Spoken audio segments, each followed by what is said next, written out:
Episode 276 of the Grip Strip Podcast, the Rain on the Parade edition of the Grip Strip Podcast. My name is Philip Matthew. I'm your host. And as always, I'm with the iRacing Indy 500 champion, computer genius, gentleman and a scholar, and somebody who made his attempt to go and win the double at Indianapolis with the Brickyard 400. His name is Joshua Fine. What's going on, brother? Doing great, Phil. Of course, I was attempting to run or win the Brickyard 400 on iRacing this weekend, which came up short in that, but we'll talk about that later. But yeah, it was a great weekend of racing at Indianapolis Motor Speedway with the Cup Series and Xfinity Series, and then of course all the other racing with F1 at Spa and IndyCar at Laguna Seca. But yeah, great weekend of racing, and finally got a winner from 2311 and Bubba Wallace. So yeah, ready to get into it. Yeah, I was away and out of town for the weekend and had fun, but I was able to get my YouTube TV I had my YouTube TV on the phone and was able to catch the end of the Brickyard 400 along with listening to parts of it on the radio with the good job by IMS Radio, which was a combination of the PRN and IMS combining there. So that was a great deal. And seeing Darrell Wallace Jr. win his first race in 100 races, holding off the guy who everyone says is the greatest driver ever or whatever the hell, to get it done, no matter how many inbred dipshits want to move goalposts on him. The guy's got a major. He's now in the playoffs. His teammate was somebody that could have possibly won the dang race too. Got destroyed, but has enough points. I think he might be the one guy that makes it on points at the rate things are going. We'll get into Bubba's triumph at Indianapolis and all the emotion that came with that victory for him, for Amanda, and for being able to have Bex there as well. All that came with that for 2311, especially too, with the situation they're in against NASCAR. I think it's a big FU to NASCAR that not only did 2311 win one of the crown jewel events, it was the guy who's one of the more popular drivers, not only in the garage, but in the sport, that gets the job done there. In the Xfinity Series, we have a wonderkind. We have Wonder Boy 2.0 and Connor Zilic. Granted, the greatest driver ever lived went and wrecked the guy that probably would have won the race, his teammate in Justin Allgaier, but Connor Zilic was a beneficiary of that, and he has now won 3 consecutive races, and has got 5 wins on the season. It was the 100th win for Junior Motorsports, which is insane to think. How many races, you think about it in the early days of Junior Motorsports for them, and to, Brad Keselowski winning at Nashville was back in I think 2007, I believe it was, or 8. And now in 2025, 100 wins. If you just look back at the schedule, they've won 4 consecutive races, and 5 out of 6, 6 out of 7, 7 out of 8, 7 out of the last 8 races. The only time they didn't win was Nick Sanchez at Atlanta. Otherwise, they've won every race since Charlotte. So they are. I mean, the team's been outstanding all year. I mean, they've won. The 88 teams won 6 races this year. So I mean, it's crazy to see. So we'll talk about Connor Zilic. what to think of his situation, knowing that there's 2 more road courses to come, including a standalone at Portland. You have Iowa this coming weekend. There will be a week off between Watkins Glen and Daytona, so there'll be some time to, prepare. So, I mean, playoffs upcoming here for the Xfinity Series, and then Lane Riggs dominated at IRP to go and get his second win of the year. So that was T-Sword his 4th career victory in the Truck Series. So second win of the year for him, and there was literally only 3 people that led this race. And so it wasn't very much drama that way. Riggs solidifying his spot in the playoffs and also putting himself in the mix to win the championship. We'll go over the more recent updates and news for a couple of the drivers that were involved both in the Xfinity and the truck race. Those people being Austin Hill and Stuart Friesen.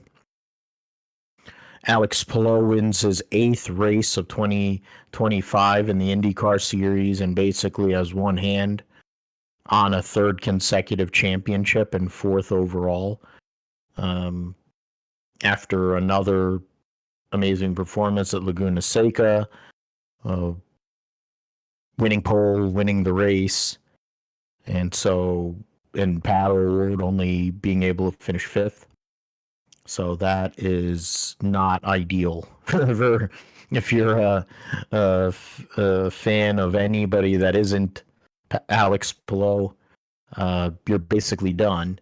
And if you're a fan of Paddle Award, you're going to need to win out and hope that Alex Palou gets put on diaper duty, on extreme diaper duty, and cannot sit in his car for 3 weeks or something, which is not going to happen. So go over all that. Belgian Grand Prix, you had Fish Lips win the sprint race. I think Lando had won the pole for the sprint, but Fish Lips wins the sprint race. Then on Sunday, they had a rain delay. They were worried about it being too wet, waited a while, and then eventually got the race going. Oscar Piastri basically got Lando on the first lap of the race and then never really looked back, and increased his points lead in the World Championship. Jos Verstappen denied he had anything to do with Karen Horner's firing.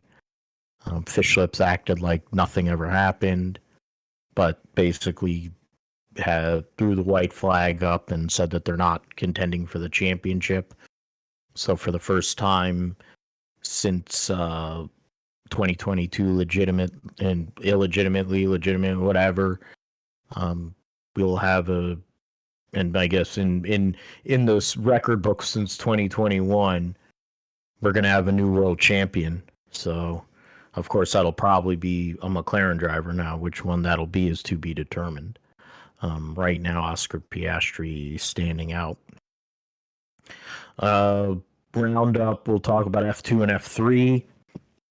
Then they have basically 4 more races left in their season, because they'll be racing at Hungary this coming weekend after racing at Spa last week, and they will then take the month off and then run at Monza to end their year. Indy Next ran a doubleheader at Laguna. You had NHRA at Sonoroma, Formula E in London last week to end their year.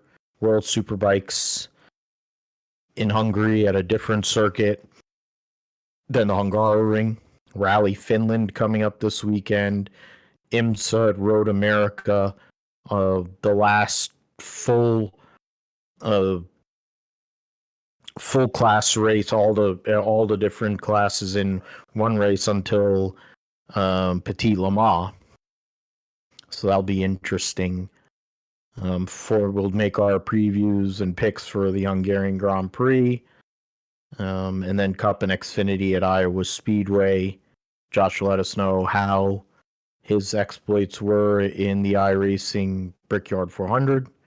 Anything else going on in the sim segment, including my foibles. Well, I can tell you that now.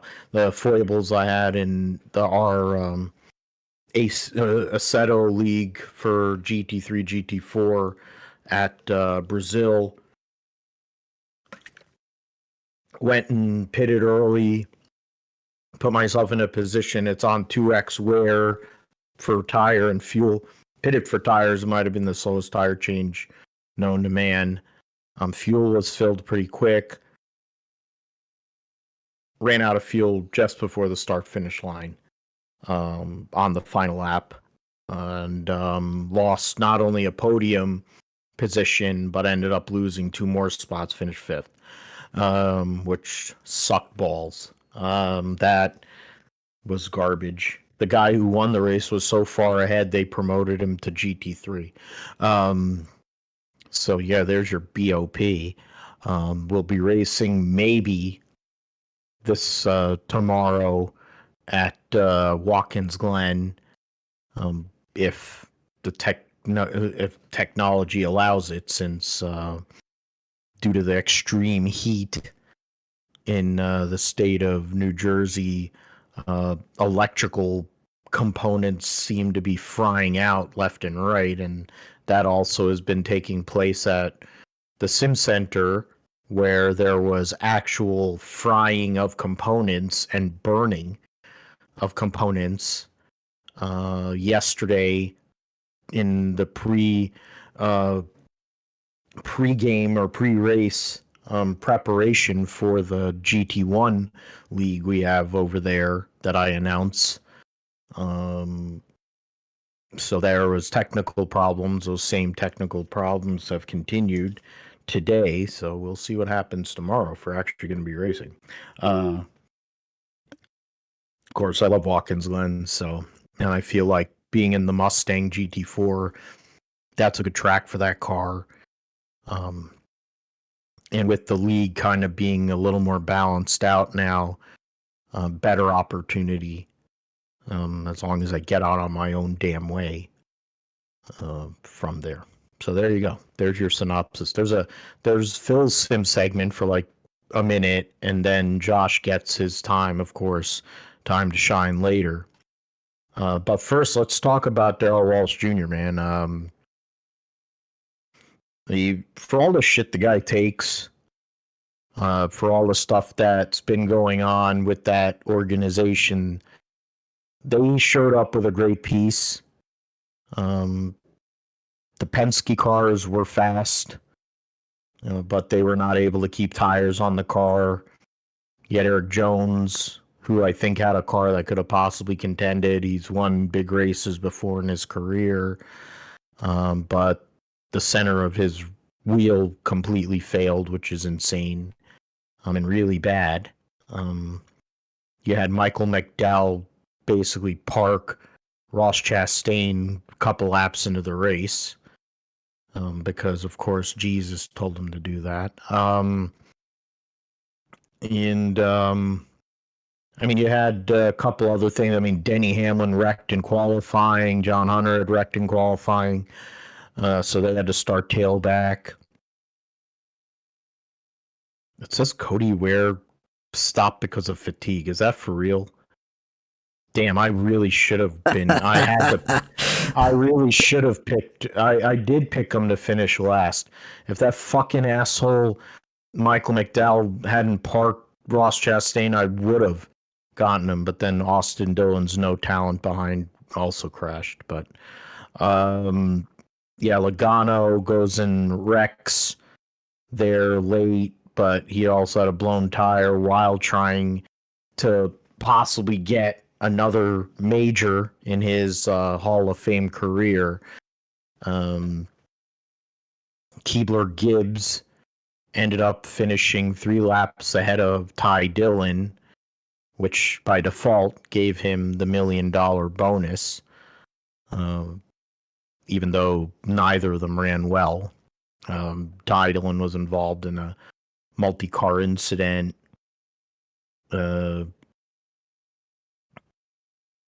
Earlier in the race, so that was not good for them. But Austin Cindric had a blown tire, but was able to recover.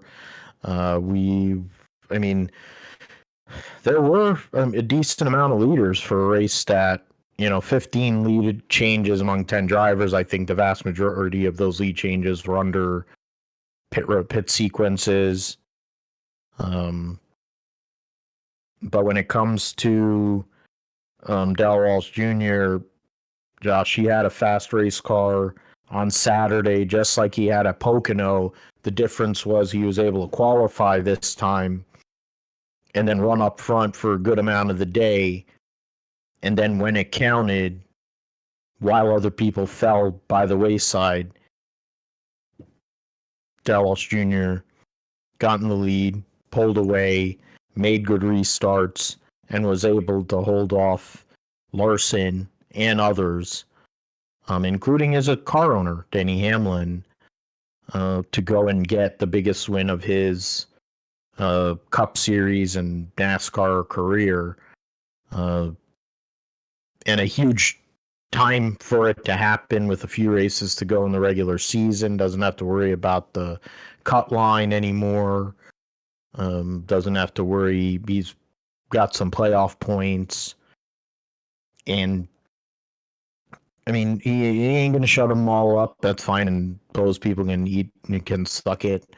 The guy won the Brickyard 400. They can come up with whatever goalposts they want to move, but dude has joined the likes of Jeffy and Earnhardt and Dale Jarrett, Jimmy Johnson, Tony Stewart, Ricky Rudd, Bobby Labonte, Candy Cane, Larson, et cetera, that have won this race. No neck, there's so many people that won this race, and Dale Walsh Jr. can say he's a winner of the Brickyard 400, and they did the job. The 23 team at times this year has not been able to execute, but they executed all day.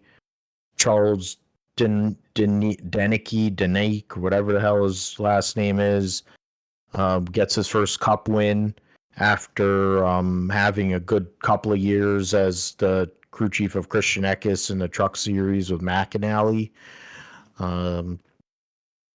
So I think that also proves a great move by Hamlin and Michael Jordan and all the people that run that organization.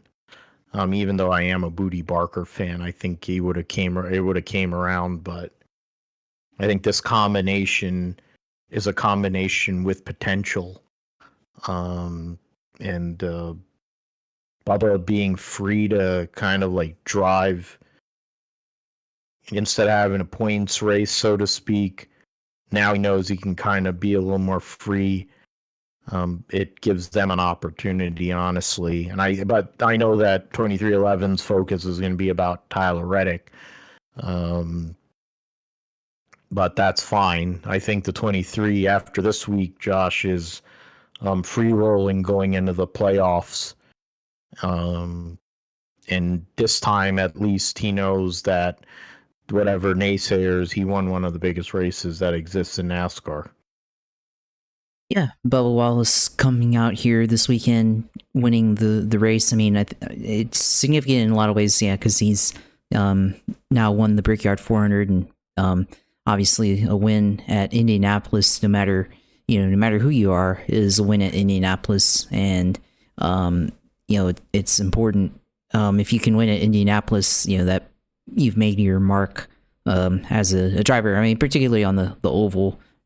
The road course is one thing, I guess, but to win there on the oval, with all the history and everything that's happened at the Indianapolis 500, and the shorter history of the Brickyard 400, I think shows that you can be an elite driver and win that race, which he was able to do. But even without as much on track passing, right? I think like you said, all the pit stops were the causes of the lead changes. There was still a lot of things that took place that I think still made the race interesting. With the pit strategy, the fuel strategy between Bubba Wallace, guys like William Byron as well, who had a similar pit strategy. Tyler Reddick and his team also were on the same strategy there. The Penske cars taking 2 tires, all of those layers, I think, kind of what make up for the lack of passing up front for the lead at Indy, especially with this next gen car not being as easy to pass as what we saw in the Xfinity race previously, so on the day before. So there's the battle that Bozy highlighted this on Twitter, where Bubba Wallace's team, they stayed extra early on, as before the end of the first stage, to get as much fuel as they could in the tank, whereas William Byron, they had a faster pit stop and were able to stay ahead. But then later on, Byron ends up having to put more fuel in on their last stop, and then they ended up running out of gas anyways there on the last lap. So whereas Bubba was able to cycle up back out front, they're having to stop for less fuel because they had already had it packed in enough fuel in their previous pit stops, so they didn't have to stay longer for fuel in the final stop there, and that helped them stay up front, leapfrog the 5 who had the lead prior to the final set of green flag pit stops there, and basically stay in the tire tracks of Joey Logano, who had leapfrogged all of them, but then he was only on 2 tires and he was shifting and pushing hard, and that led to the right rear tire failure that you saw there on the backstretch, which Bubba Wallace very good driving there to avoid Logano and not have anything happen to him, because that could have gone either way for him there in that in that scenario. So he's able to get around that, and then basically he was from that point on with the guys that were ahead of him pitting or had yet to pit, obviously he was the effective leader of the race from that point on, and able to hold off Larson there on the last 2 restarts, which all you had to do is just have the restart on the inside line and just carry enough momentum through turn 1 and not open the door in turn 2, and he was able to do that both times in both restarts. So Larson did on the first one, was a little ahead off of turn 1, but then Bubba beat him in turn 2 there. So it's really hard in this car, really, to when you're on the outside on a restart to try and take the lead there and everything. And it's kind of Larson last year, he was able to take the win there from Ryan Blaney, kind of the same similar scenario there, and this year he loses it on in the reverse situation there. So I mean, for Bubba to be able to beat one of the best drivers in the sport like that, I mean, it says a lot about what he can do, and a lot about what the 11-23 car, what they're capable of doing. So there's a lot of things that transpired in this race from that standpoint. But now it opens Bubba Wallace up for opportunities to win throughout the rest of the regular season. Got Iowa and Daytona coming up. Those could be 2 good tracks for him to compete at here, especially with Daytona. Now he gets to go into Daytona, like you said, without needing to worry about the cut line or anything like that, living life on the edge like that on the cut line there. But it also, I think, gives them confidence going forward with the way that they've been running and things, and if things go their way in the playoffs, I think you can easily see them in the round of 8.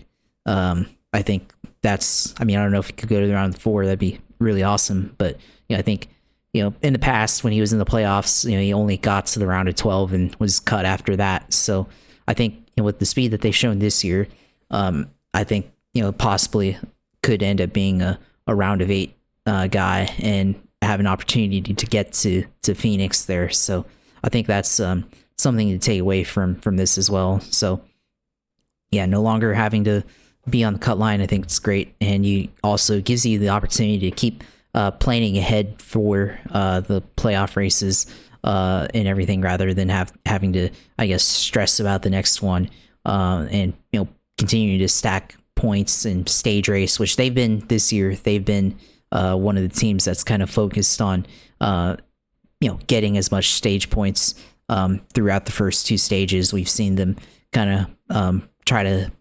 maximize that, and we've seen them with some of the mistakes that Bubba's made, especially after Chicago, where they had to kind of get more play or stage points to kind of help rebuild that cushion that he had to Ryan Preece on the cut line. So now he doesn't have to worry about that. So that's a pretty huge relief there for Bubba. But yeah, for the rest of the field there, Denny, of course, I think that's another thing for Bubba, is that Denny had the fastest car in practice on Saturday. And then if it weren't for him spinning out and crashing, maybe we'd possibly be talking about Denny Hamlin finally winning a Brickyard 400.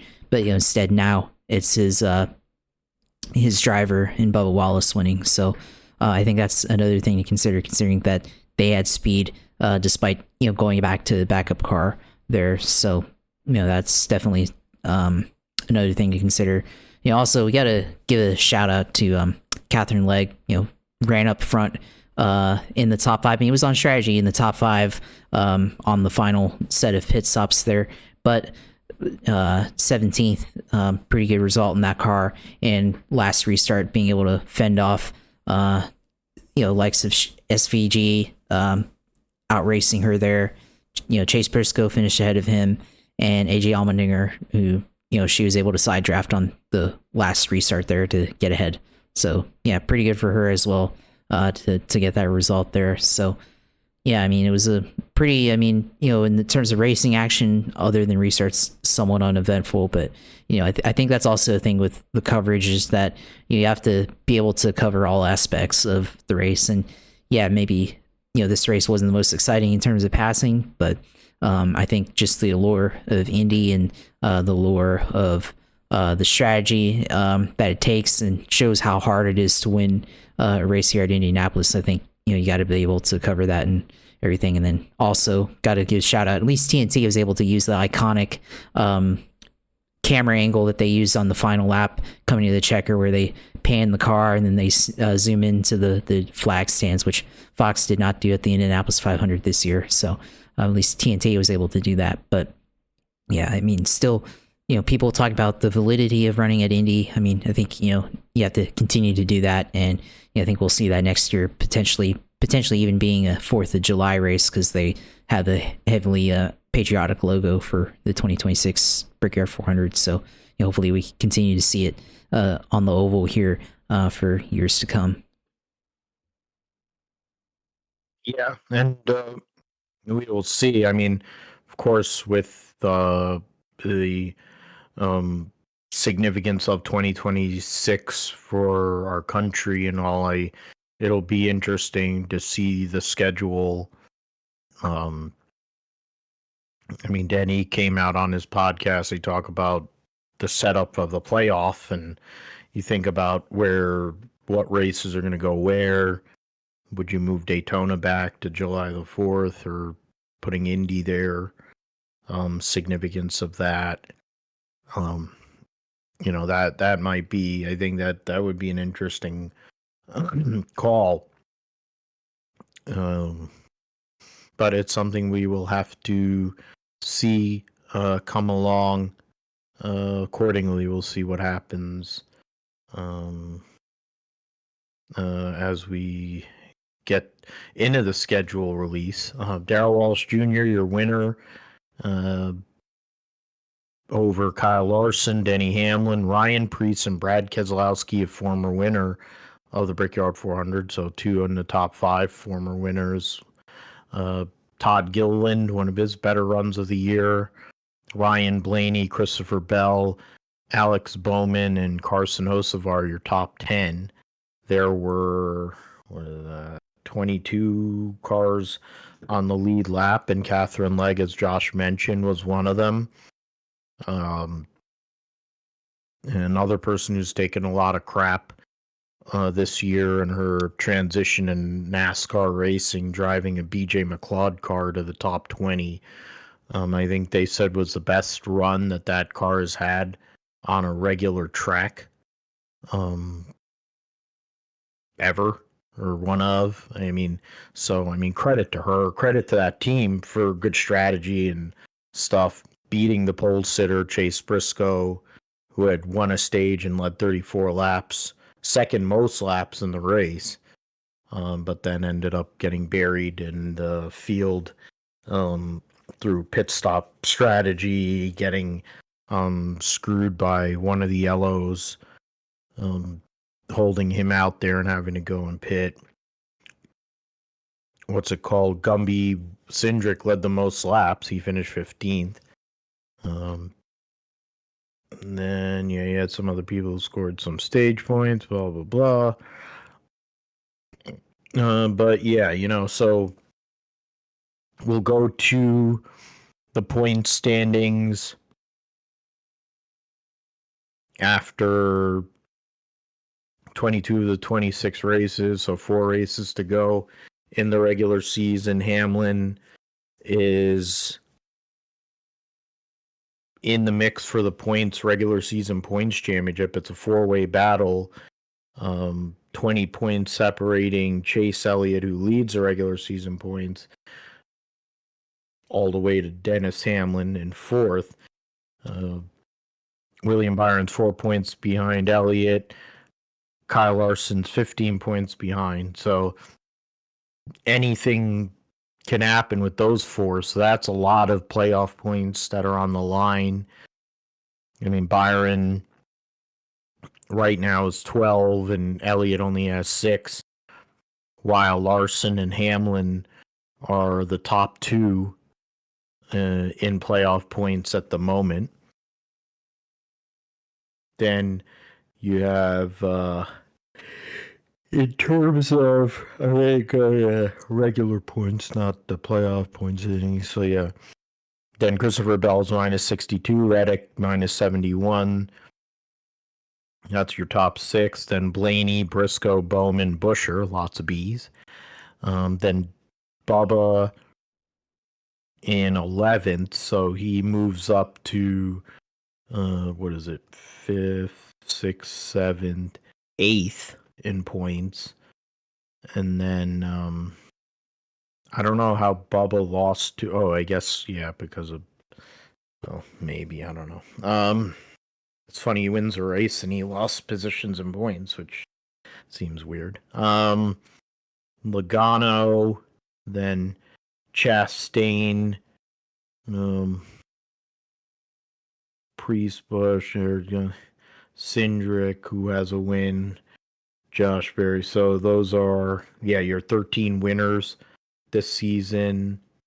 Of course, SVG is buried deep in points. Reddick is plus 138. Bowman plus 63. And Busher plus 34. Or plus 42. That math is wrong. So there.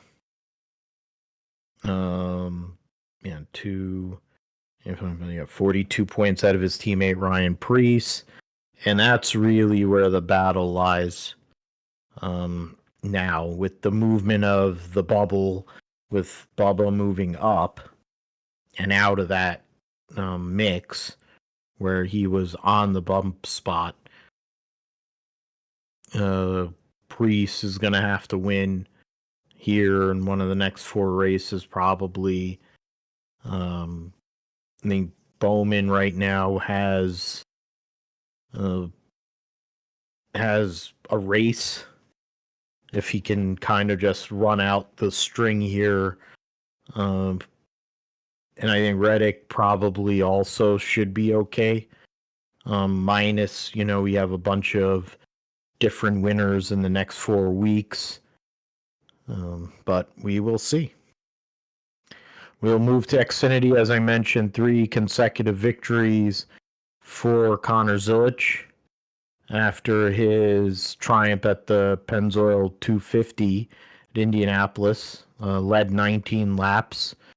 Sam Mayer won stage 1 after winning the pole and looked like a car that was very likely to have a chance there. Led the second most laps in that race. So the Haas factory team had brought a good race car there. Sheldon Creed had started third. So Zilisch, Mayer, Taylor Gray, Larson, Ryan Sieg, your top 5. Sawallich, Sammy Smith, Daniel Dye, Jesse Love, and Dean Thompson with the top 10. There was 31 cars that finished on the lead lap in this race. What was it called? Yeah, Sheldon Creed scored stage points in stage 1, only finished 17th. Carson Kvapil scored a couple stage points, only finished 30th. Bruckshot Jones, 3 laps down. Eric Almirola wrecked late.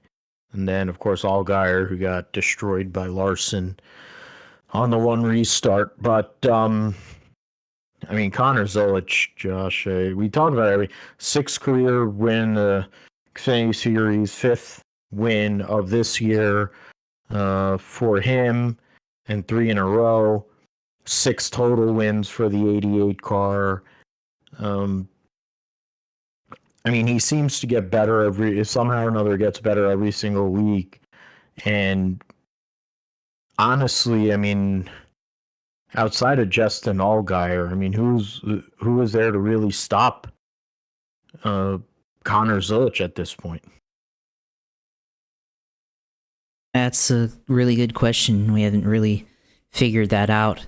According to the commercials, the CW commercials keep promoting Sam Mayer and Sheldon Creed there. So I suppose those guys, but Sam, of course, hasn't been able to do that quite yet. Of course, finishing second to Connor. So yeah, I really think it's probably going to come down to one of those 2 guys to win the title here. So we'll just have to see what happens there. But this was a win for the 100th win for Junior Motorsports in the NASCAR Xfinity Series. Of course, they've won as an organization way more than that, including late models and the 2 truck wins that they had back in the day. But long list of names there that have won for them there. But of course, Justin Allgaier wasn't able to do it. But I guess the flagship number at JRM's number 88, which has been their number since its inception. It's been Dale Jr.'s number basically since he moved to Hendrick and everything in NASCAR at least. But the 88 goes out there and wins on the racing capital world there in Indianapolis. So to get their 100th win. So Connor's won on an oval now. He's won on a road course, won on a rectangle, and a tricky triangle. So he's won on all the shapes now. So go ahead and say that. So now Connor gets to get another victory, which 5 wins on the season now is crazy. And once the playoff, he's only 20 off of Allgaier. So Allgaier, of course, keep trudging along there and everything. But I think it would be bad if for the rest of the field if Connor Zilisch went and got the regular season title along with having all the most playoff points, because he has the most wins so far this season and all that. So yeah, it would be very bad for the field and that, and he'd be running with a huge advantage in this playoffs. But he was able to, throughout the middle of the race. I mean, it was battle between him and Justin Allgaier before the end of stage 2. Just kept working on him on the right rear corner off turn 4, and then finally was able to get around him there on the last lap of stage 2. And yeah, it looked like Allgaier was going to be there, and then of course Larson was having an opportunity as well, and everything. And it may seem like Larson was, I mean, driving up into the top 5. It looked like he had a good car, but then for whatever reason just got tight off the 2 restarts. He was up front, got tight or loose off of turn 2 there.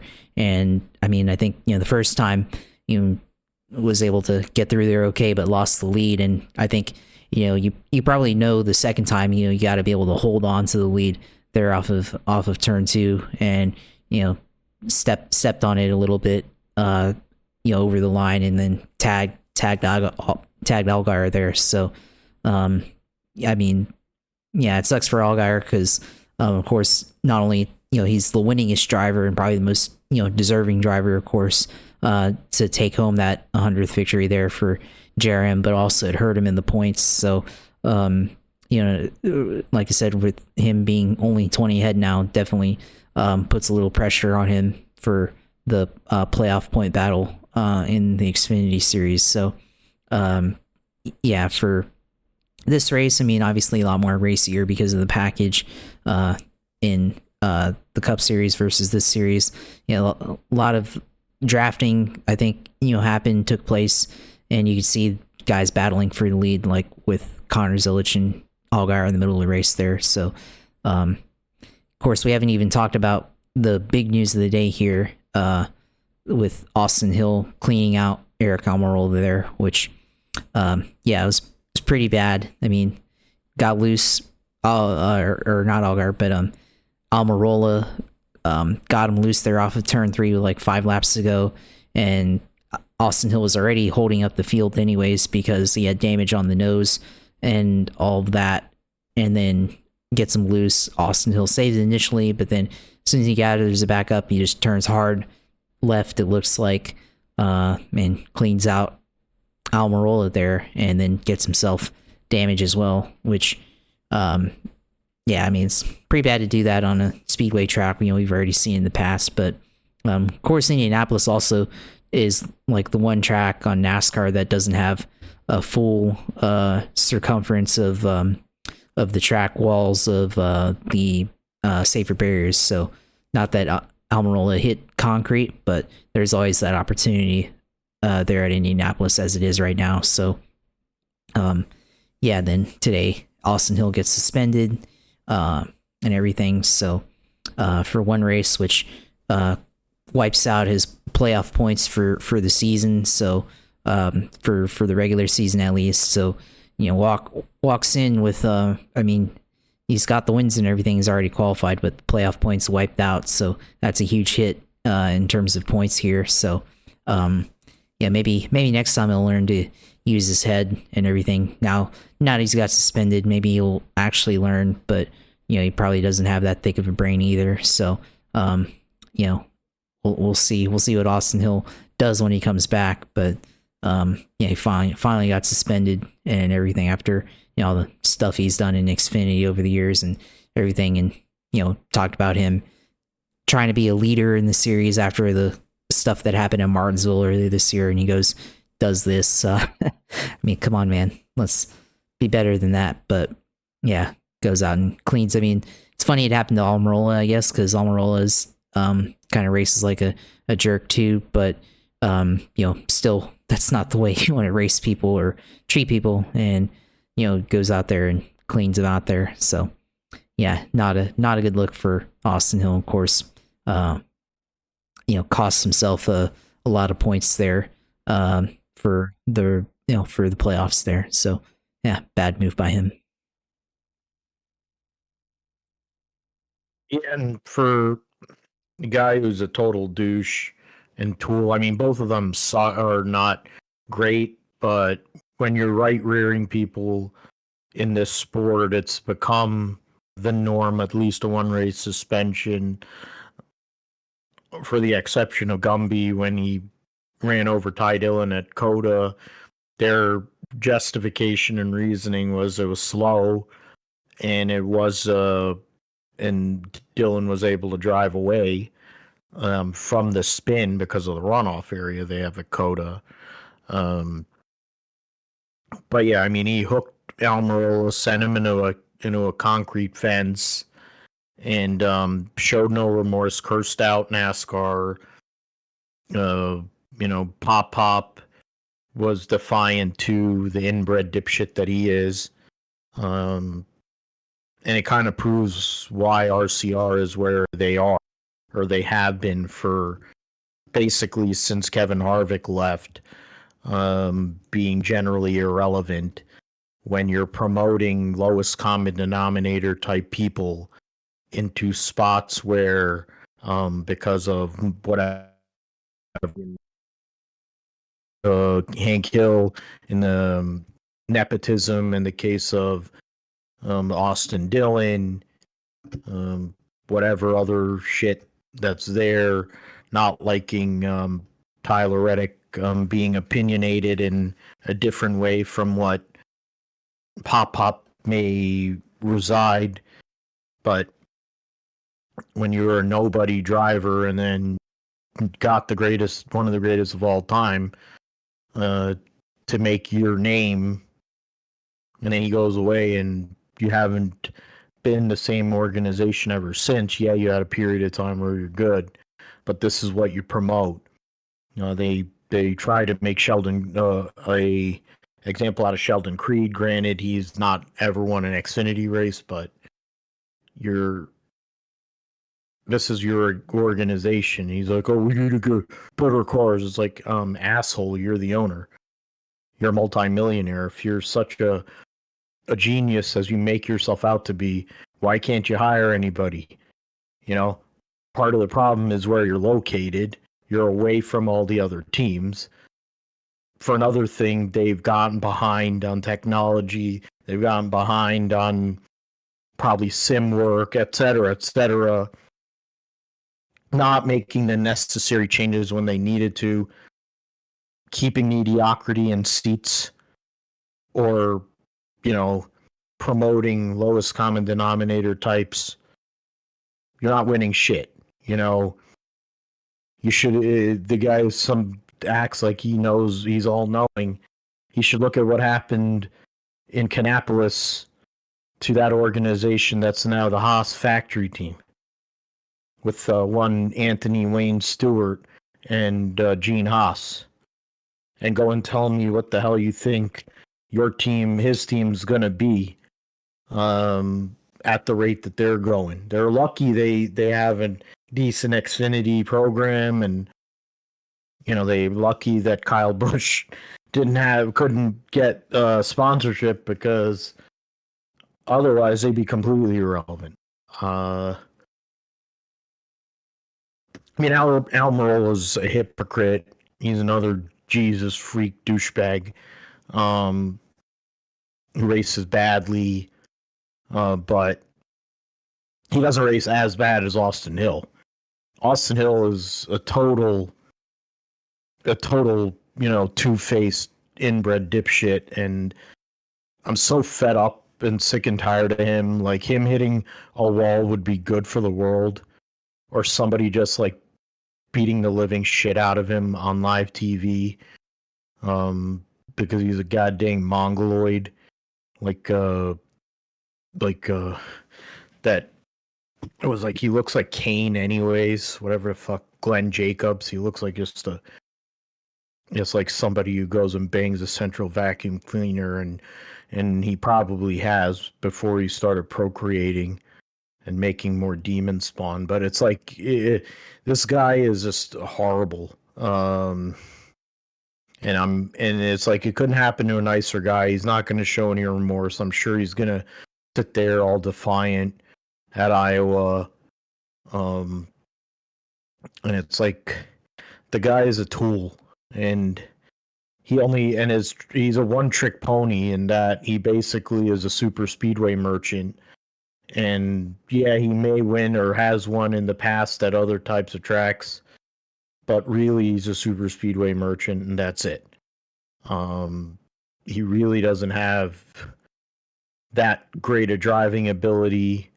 He's been more of a beneficiary of having great equipment, with average talent and below average personality and intelligence. So he can go fuck himself. And with all those points that he lost, good luck trying to make more, get past get into the final four that way, because he's not going to fade Allgaier and Zilich. I know that. After that, I think it is wide open. So while there is a possibility, Buckshot Jones, Gibbs, they seem to figure out. I mean, Buckshot Jones always seems to figure out something during a playoff. You know that the owners' playoffs will have 2 Gibbs cars, I believe. I know that the junior will have 5 cars in the playoff.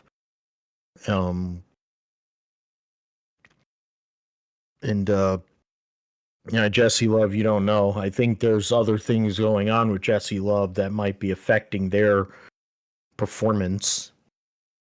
So that's something we have to watch too. But yeah. He's teammates for Austin Hill as well, so that's weighing him down.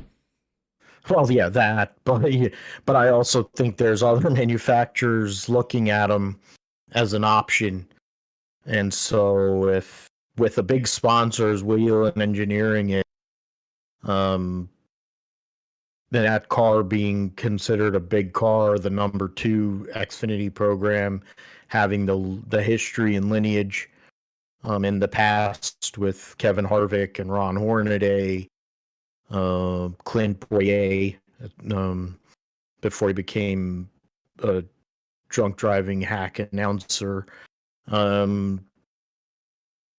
But yeah, so that's Xfinity. Points. You mentioned the points. Zilich leads the playoff points. As Josh said, Allgaier second. Hank Hill now has no playoff points, so congratulations to him on that. Zilich 21 points behind Allgaier. Sam Mayer is minus 48. Jesse Love is now 96 points behind. Austin Hill is minus 100, and then he's going to lose even more points by not making the race this weekend. Buckshot Jones, who has a win, so it's 1, 2, 3, 4, 5, 6, 7. 7 drivers that are in the playoff on wins. Then Mayer is in 8th, Quapple 9th, Creed 10th, Taylor Gray 11th, Jeb Burton 10 points ahead of his cousin, 20 points ahead of Ryan Sieg. That's really the battle points-wise. Everybody behind those guys is going to have to win if they want to make the playoff here in a few weeks' time at Bristol.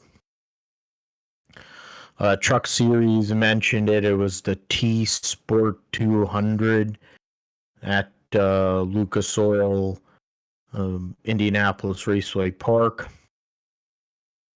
And it was essentially Lane Riggs.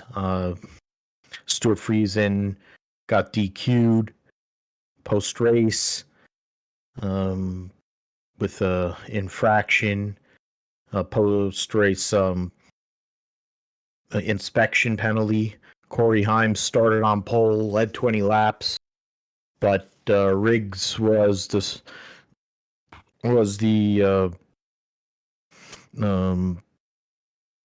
why am I forgetting anything? He was the class of the field. So another win, second win of the year. Front Row Motorsports showing their mettle on short tracks here. And fact is, Corey Heim has got a huge points lead, so he's going to win the regular season title. But in terms of the momentum, I'll give the top 10 at least. Riggs, Corey Day with his best finish of his young NASCAR career. Corey Heim, Grant Enfinger, Ty Majeski, your defending series champion, former winner at IRP. I think Grant Enfinger is too. Chandler Smith, Daniel Hemrick, Tyler Ankrum, Ross Chastain, and Rajah Caruth. Ben Rhodes got a second place in one of the stages, just outside. He was 11th. Luke Fenhouse. Caden Honeycutt was 14th. Brendan Queen was 16th after competing in the ARCA race. And then Connor Mozak had a couple of couple of stage points, finished 70th. So, yeah, Lane Riggs setting himself up, giving himself an opportunity here in a few weeks for the playoffs.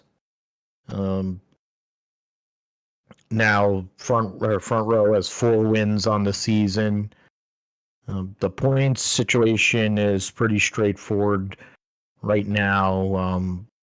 You have the 7 drivers that won. Granted, well, now it's really 6 because we're going to mention a story that's came out away from the racetrack in terms of the truck series. And then you have Grant Enfinger, Caden Honeycutt, who have decent points gaps. Even Majeski at plus 61. Essentially, if you're outside of the top 10, you're going to have to win your way in. There's only 2 races to go. So I think essentially Grant Enfinger is now locked in that way.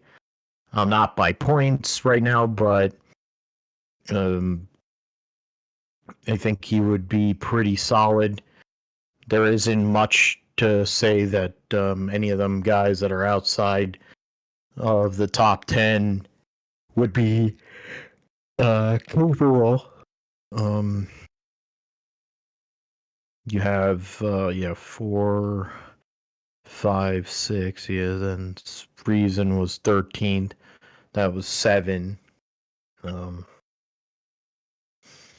Just based on people who are outside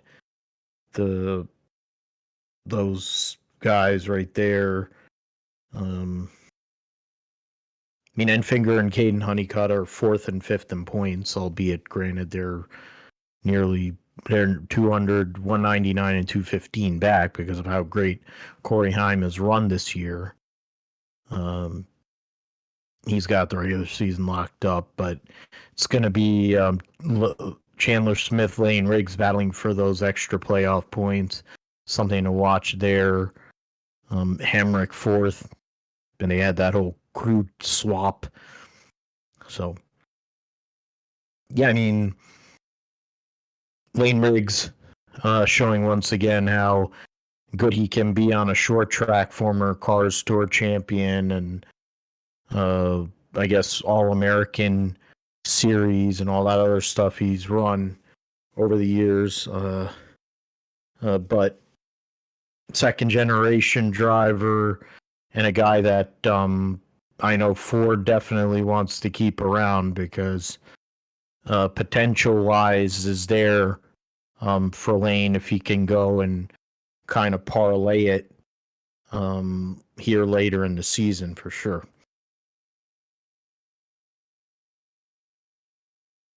Yeah, for Lane Riggs there, another short track win, which, this could be advantageous for him in the playoffs here with, you have Bristol and Martinsville here in the playoffs, coming up later on. So, with the way that they've run at short tracks, I think for the front row cars, it could be a big deal for them to, continue to get on the short tracks and stuff. But he's a guy that, like I said, Ford needs to keep because they haven't really had too many drivers in the the development pipeline there. So I think you keep a talent like him there to to continue on. I think that would be good for Ford there.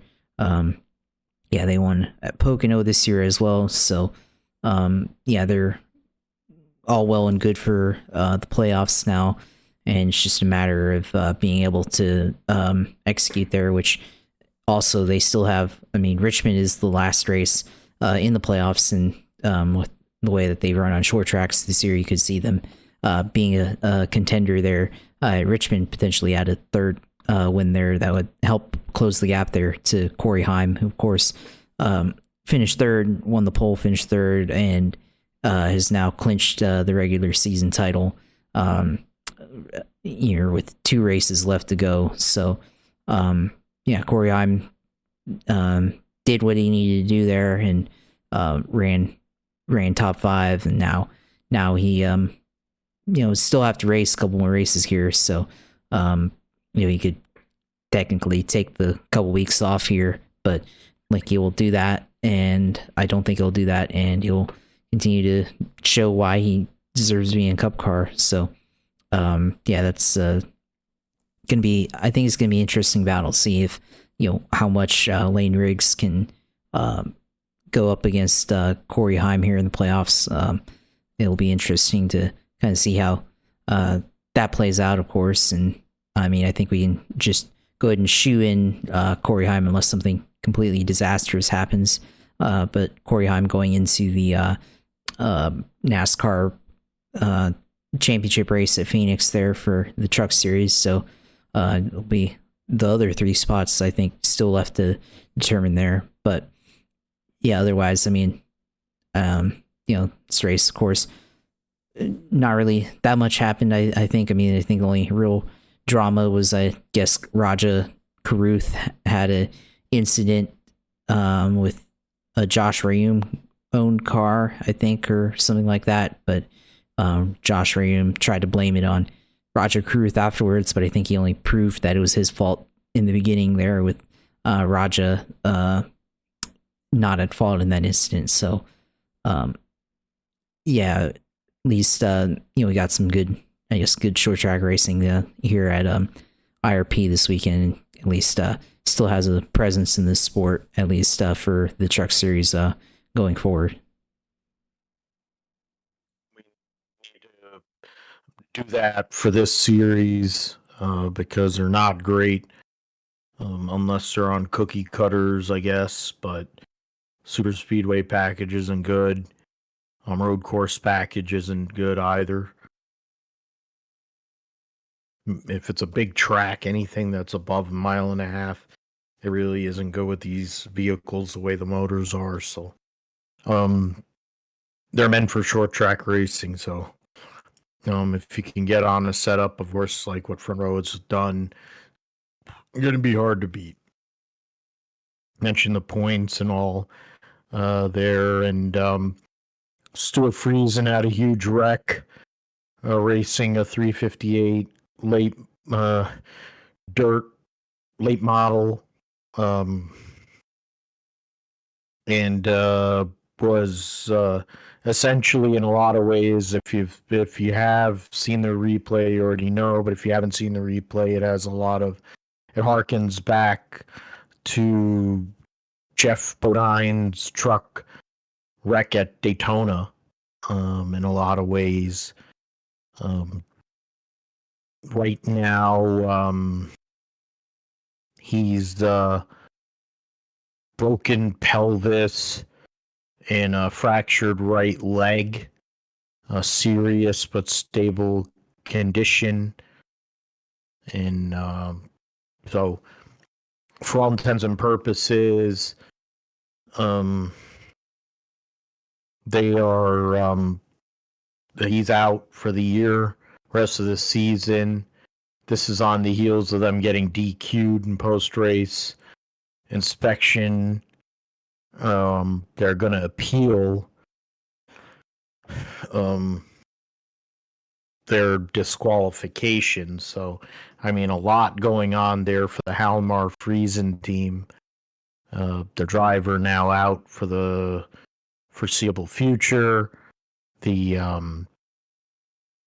get disqualified from the race, so a lot of bad there. See who they're going to hire. Don't have to worry about it.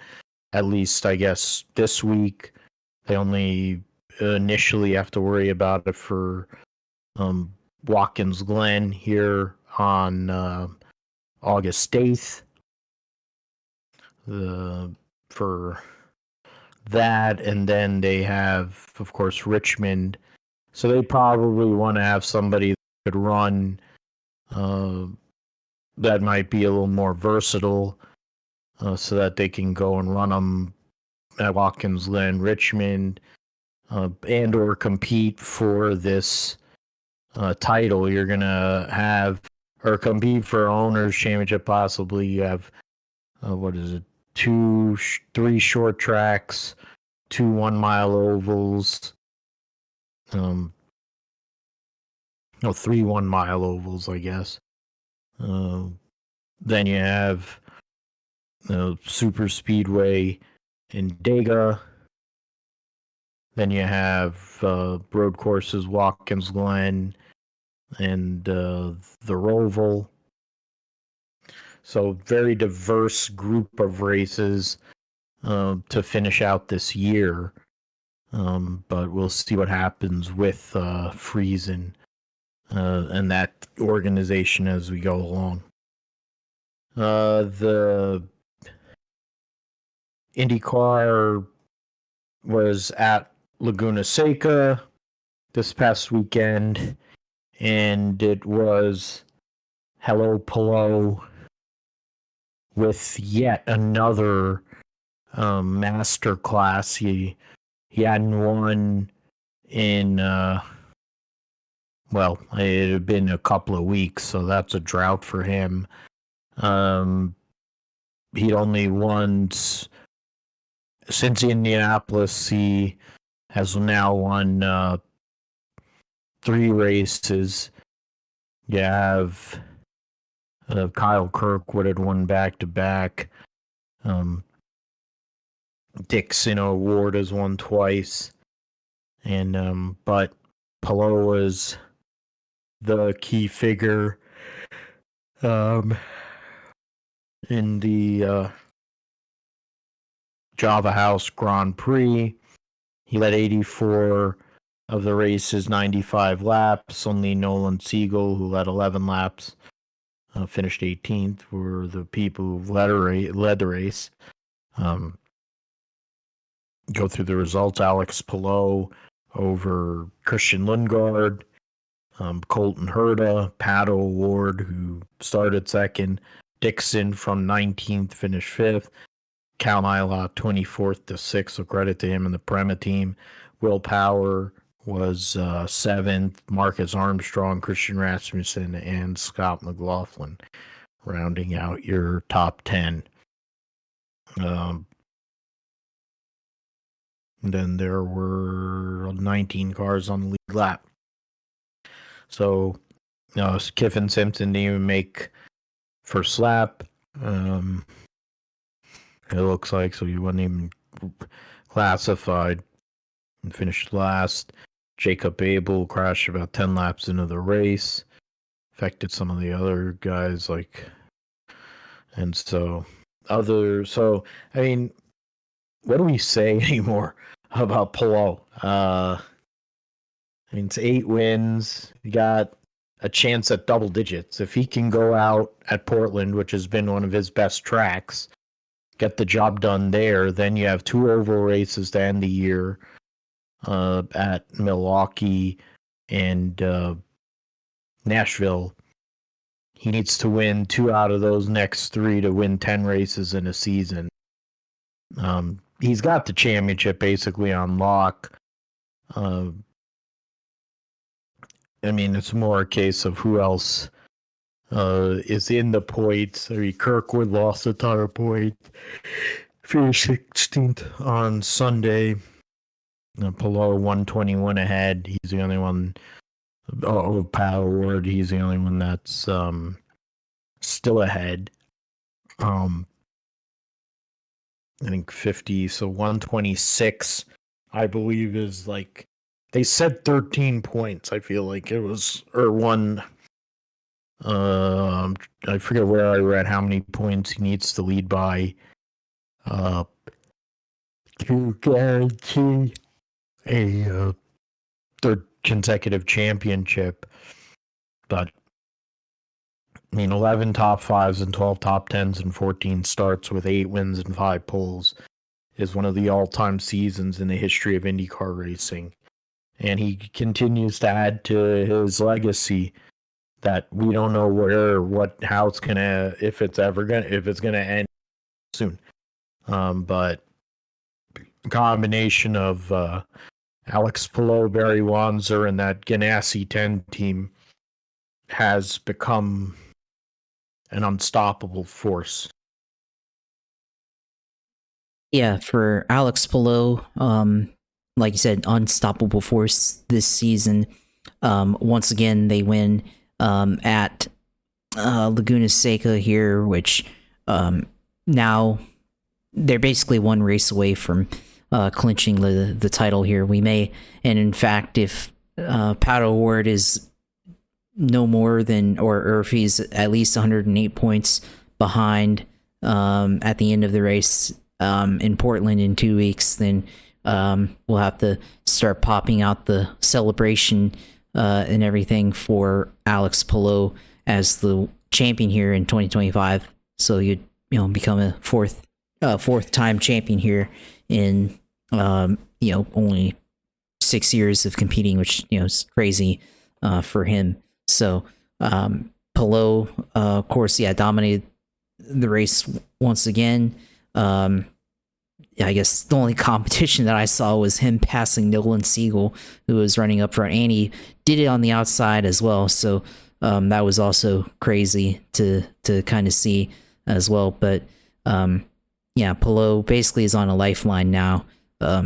13. He needs to somehow gain 13 points on Alex Palou the next race at Portland, or it's over. So probably won't happen, but you gotta at least keep it within a mathematical shot, I guess. So he's like I said, basically on a lifeline there. So the rest of the race, I mean, try to watch this side by side with the Brickyard, which shout out to YouTube TV, because now they have side by side for racing now. So finally be able to watch both screens on the TV there. So at least that's cool to be able to do. So the race, I mean, itself, I mean, other things that happened, of course, there was an incident with Kyle Kirkwood and Rinus VeeKay, which I think led to avoidable contact with for Kirkwood, which that was an interesting one there, because it almost looked like Kirkwood either just got into him or overdrove the corner there and got into Rinus VeeKay and beached him there in the sand trap. And then later on, there's the deal with not Rinus VeeKay, but Marcus Ericsson stuck before the corkscrew there, so on the Ray Hall Straight. So that was, I mean, those were a couple of incidents that a lot of people were complaining about, because like Ericsson was sitting there on the straight and wasn't able to refire, and they tried to give him enough time to do it. And then there was the other one where VeeKay was trapped on the sand trap and unable to get going, obviously, and the race was still green. And of course, points to IndyCar's kind of the practice that they have, just letting everybody, like if it's during a pit cycle, letting everybody take their tires and pit without being affected there. So it's an interesting practice that they do there by doing that, rather than say like what F1 does with the virtual safety cars, which might be better in this situation there. So to give time to get to drivers and get them refired and all that stuff. So it seemed like, I mean, it obviously didn't affect the race, and it seems like the drivers, they think that the series handled it fine, but there's always, I guess, like optics wise, having a car that's like stuck on like off the line but still on the track, and in Ericsson's case, looks unsafe, I guess. But VK on the other hand, you need to get him off the gravel there to get him back in the race, of course. So those were kind of two things that I had, I guess, that were interesting to me there. So otherwise though, I mean, Alex Palou's year again in 2025, and now probably next time in 2 weeks we'll be just talking about him winning the championship there. So we'll see how that goes. But just continues to be Alex Palou's year here in IndyCar, and probably for this foreseeable future. So Dario Franchitti, except younger.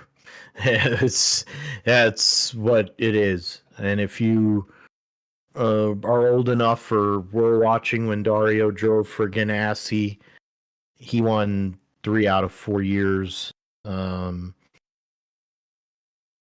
I think he won. Yeah, he won in 9, 10, and 11. I think he won the championship coming off of Dixon winning the championship in 08. Then he won 3 Indianapolis 500s, 2 of them for Ganassi. So, and he had won the 07 championship, and he won 3 consecutive championships. So, I mean, it's just crazy to think. There's a lot of similarities I see between those two guys. So people may hate it. Fox is definitely, their whole marketing strategy was around Palou, Paddle Award, and Newgarden. Newgarden has been a fail this year, but Penske's also been a fail in general. Paddle Award has been what he needs to be, and of course we've said about Alex Palou how good he is. I mean, there's other points battles within the rest of the top 10 which are worth looking at, other than there's 15 points between Dixon and Kirkwood for third. Lundgaard is 35 points out of third, so that's a good battle there. Then you have Pod, Rosenquist, Herta, and Armstrong separated by 8 points. Then you have another group, Malukas and Power, 13 points separating them. VK, 30 points out of ninth, along with Scott McLaughlin. You have Root Beer Floathead and Christian Rasmussen. Newgarden is 15th in points, which is insane. Kiffin Simpson, and they don't show the leader circle points. Curious as to who's doing what in that. Even with the new charter system that they have, the Belgian Grand Prix had issues with rain, and they waited a long time to get the race going. Eventually they did, under a safety car, ran around for, then let them go under green in single file condition. Oscar Piastri ended up jumping Lando, and at the start, I'm trying to see. So, qualifying Lando won the pole over Piastri, Leclerc, Verstappen, Albon, Russell, Tsunoda, Hadjar, Lawson, and Gabriel Bortoleto. You had Lewis Hamilton, Carlos Sainz was 15th. Lewis Hamilton was 16th. Kimi Antonelli 18th. And the 2 Aston Martins rounding out the rear. In the sprint, I mentioned that Fishlips won over Piastri and Norris. Leclerc, Ocon with a 5th, so credit to him on that. Carlos Sainz, Bierman, and Hadjar. Lewis was 15th. In the sprint, you had Kimi Antonelli struggling in 17th. So, and the two Alpines running out the back in the sprint race. And yeah, so I mean, Oscar Piastri, we've gotten into it of how good he's been this year. Piastri increases his points lead to 16 over his teammate, and then 81 points ahead of Fishlips. And then there's a much bigger gap for fourth through sixth in points between Russell, Leclerc, Hamilton, and Antonelli, 9 points of Albon. So, Oscar Piastri, it's another relatively dominant presence this year, having a breakout campaign and putting himself now in the second, I think, in prime position to possibly get that elusive World Series, or when I say World Series, Formula One, mixing up my sports here, Formula One title here. So, yeah, Piastri doing his thing, Josh, and I'm going into Hungary before the summer break. Definite being able to beat Lando in this spot, if he can go and do it again in Hungary, momentum will definitely switch fully over to the 81 side of the garage as the second half of the season, or the post summer break starts of the season starts. But credit to McLaren, credit to Oscar Piastri, and Norris bringing back another 1-2. And it's got to take your hat off to their reign that they're having at the moment. Yeah, for sure. And I think Piastri, I mean, I think he already has the momentum on his side anyways. He's just, being able to close out and win races here. I mean, Norris might have gotten the pole, but Piastri's just able to put the pressure and handle those situations better than Norris is right now. And Piastri, from the moment the race started, was able to put on the pressure to Lando Norris there, and Norris wasn't able to hold on after 5 laps, and you saw the 81 able to basically slipstream his teammate onto the straight through Rouge, and able to get him around his teammate there. And basically, it's a pretty big move to do it on a track that isn't completely dry yet there, and then switch to slicks there. So yeah, big win for Piastri, and I think as long as they can keep things comfortable for him and win or be in contention for Hungary, he has a good chance of going into this race as a points leader and having a huge advantage over his teammate there in the championship there. So yeah, there's not too much else to say there. I mean, the rain itself, I think that was a big story here. Of course, the race delayed by 80 minutes, heavy rain, kind of reminiscent of 2021. I remember that when it rained too much and then they had to give everybody half points there. And I think, Max just got that win by default, if I remember correctly. But it's funny to see the rain delay, of course, because the drying methods that they employed on the racetrack in comparison to what we see here in the United States are quite putrid, because instead of this little tractor trailer or farm tractor holding a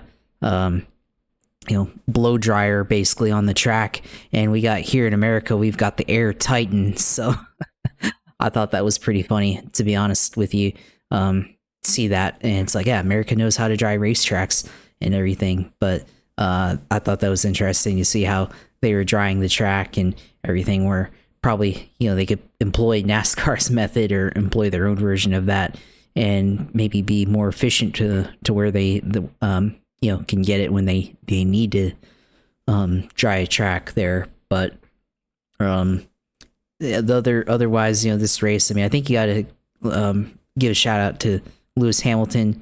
Started in 18th, made his way up to 7th there. Actually, one of the good drives by Hamilton this year in the 44.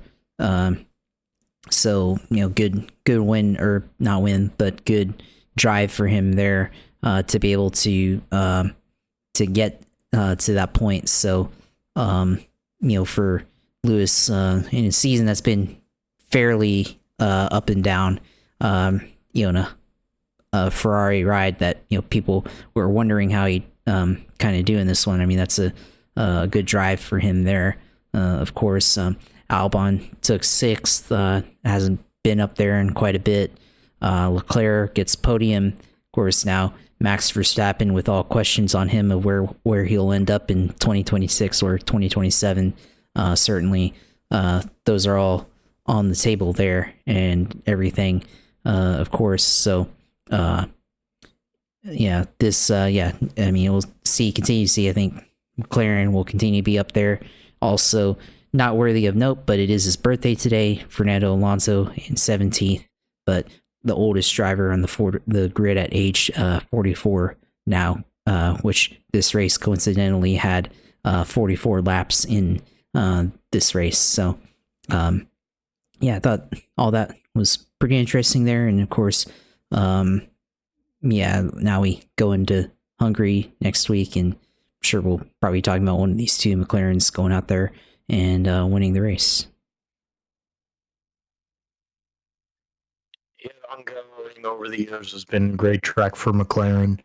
It's been a great track for Lewis, so who knows? Miracles can happen there. But yeah, he had a terrible weekend in this up through qualifying, and then with the conditions made something out of the race. I mean, even Tsunoda was in a position where he could have had a decent run, and Red Bull screwed it up. So can't say anything more about that other than typical Red Bull. Even when there's an opportunity for the guy, they figure out a way to screw it up. So that is, you mentioned the points there.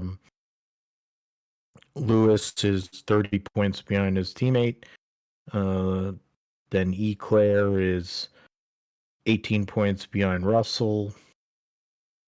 Russell is 28 points behind Fish Lips, and so on and so forth. The constructor standings, 28 points separating Ferrari over Mercedes. And then Red Bull is another 28 points behind Mercedes. Williams solidly in 5th. And then a really good battle after that between Slobber, Toro Rosso, Aston, and Haas. That's only separated by 8 points. So that is really going to be intriguing as we go through the rest of this season. Of course, with Hungary, then you're going to have 4 weeks off before 4 weeks before the next race, and then they'll have a back-to-back with Netherlands, with the Dutch Grand Prix, and then Italian Grand Prix. Alrighty then. So we will on to the roundup here. Jack Crawford had a brutal weekend in Formula 2. Lost a bunch of points in the in that weekend there, in a crucial time. Now is 9 points back after a double third non-scoring weekend of the year. Luca Fornaroli, who had a great weekend, winning the sprint, and in the feature race with a fastest lap, now leads the points by 3 over Richard Vachor. Crawford Dunn is 11 points back. Luke Browning's 12 points back. So 5 drivers in it with now 4 total races to go, 2 rounds in this championship. So very interesting to see what will happen there. In the team standings, Invicta is 13. No, 11. Yeah, it is 13. Well, yeah, 13 points over Campos, 19 over High Tech, and Dams Lucas Oil is in 4th, and MP Motorsports in 5th. That's it. Going to the results just out of in the sprint, I said, yeah, Leo Fornaroli,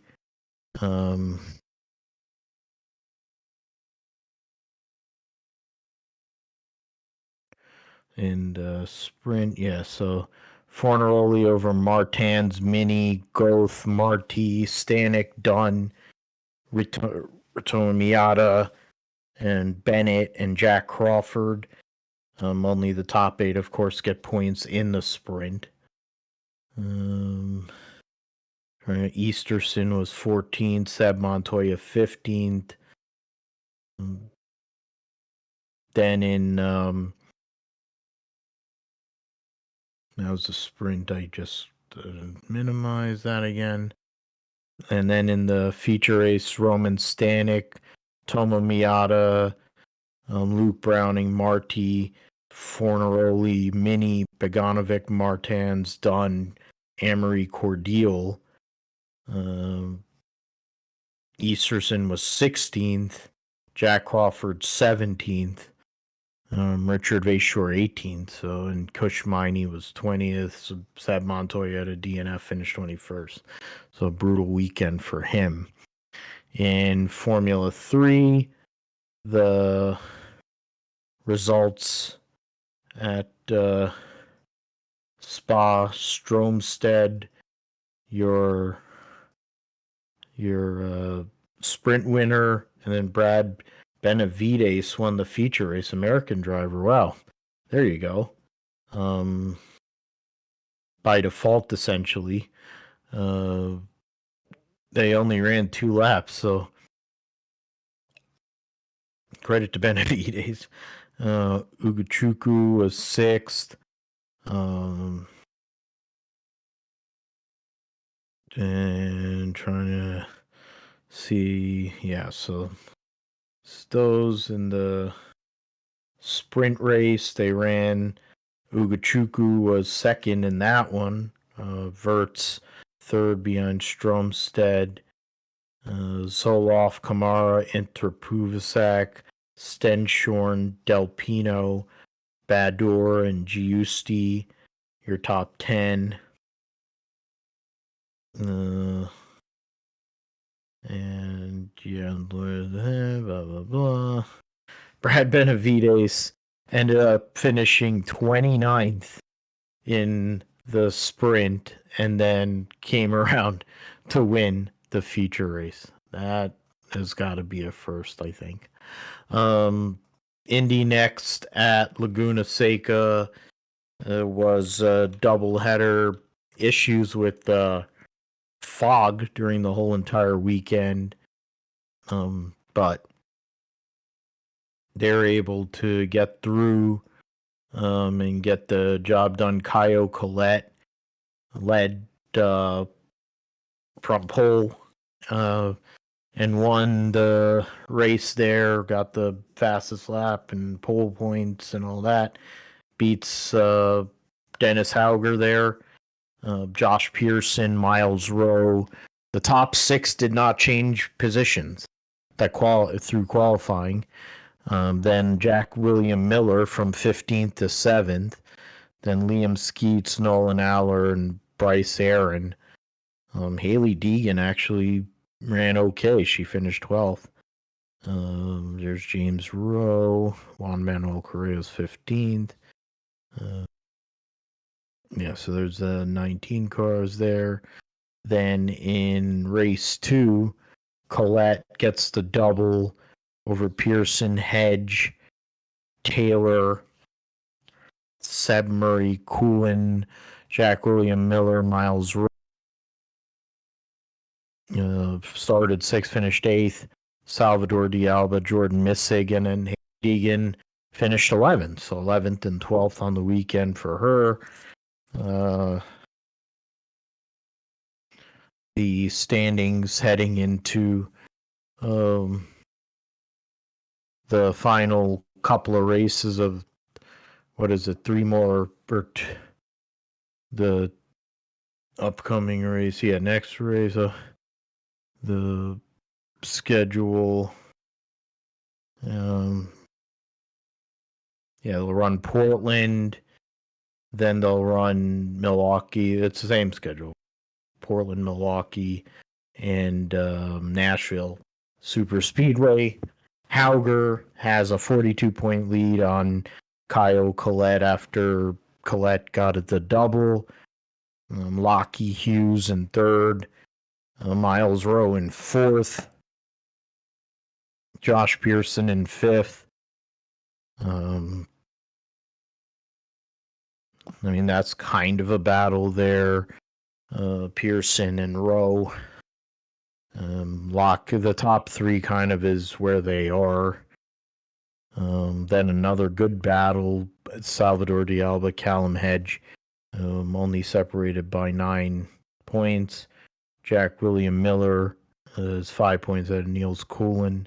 Jordan Missig is in that 11, 12, 11, 13 points behind 8th. Let's move to NHRA at Snoroma, Michigan Drag Racing Series. The event results at Sonoma. In Top Fuel, Doug Coletta gets the win over Antron Brown. The highlights were Brittany Force running 343 miles an hour in qualifying, but then proceeded to lose in round 1 to Sean Langdon, who ended up qualifying on the bump spot. There's literally only 10 cars in this race. Langdon gets a bye into the semifinals and then loses to Antron Brown. Brown, who was the number 4 qualifier, beat Ida Zederstrom, Justin Ashley, and the aforementioned Langdon to get to the final. Doug Coletta in the number 2 spot beats Ron August in a good run. Then Josh Hart had issues in the second round, gets a bye into the final. Tony Stewart lost basically on the hit in his battle with Josh Hart. So first round exit of the season for him. In Funny Car, Austin Prock, the winner, full field here. Austin Prock for the number 5 spot beats Cruz Petrograd, Paul Lee, Matt Hayes, Fire, and Spencer Hyde to go and get the victory. He ran 340.9 miles an hour in qualifying. early first round. So pretty crazy. The Force team, what they're doing with their engines. In pro stock, Greg Stanfield from the number 3 spot beat Stephen Bell, Matt Latino, Greg Anderson, and then Greg beats his son Aaron to get the win. So that was really cool for them. Both of the KB Titan cars had issues in the semifinals. Then pro stock motorcycle, Richard Gadsden with another victory from the number 1 qualifying spot. Angie Smith broke in the second round. Then Gadsden had a bye into the final. Matt Smith lost to John Hall, who was a number 3 qualifier, beat Chris Bostic. Gage Herrera was dead late on the tree, and it looks like might have had some semblance of an issue.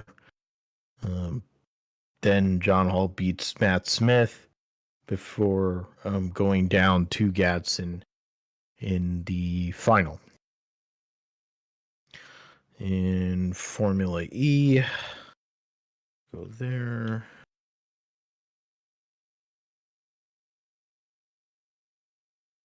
Just introducing Celia Oliver Rowland.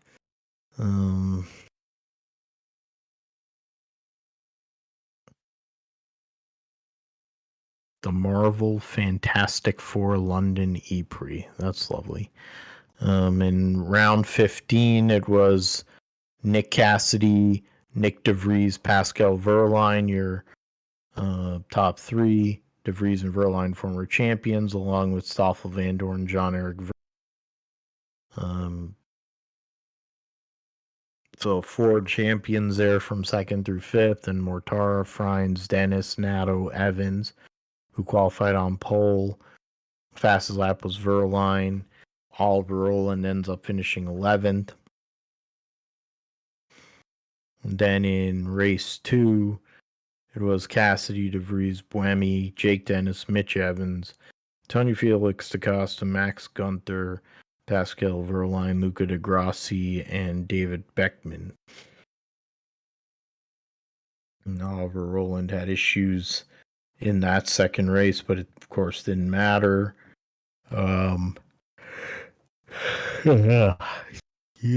So then the teams.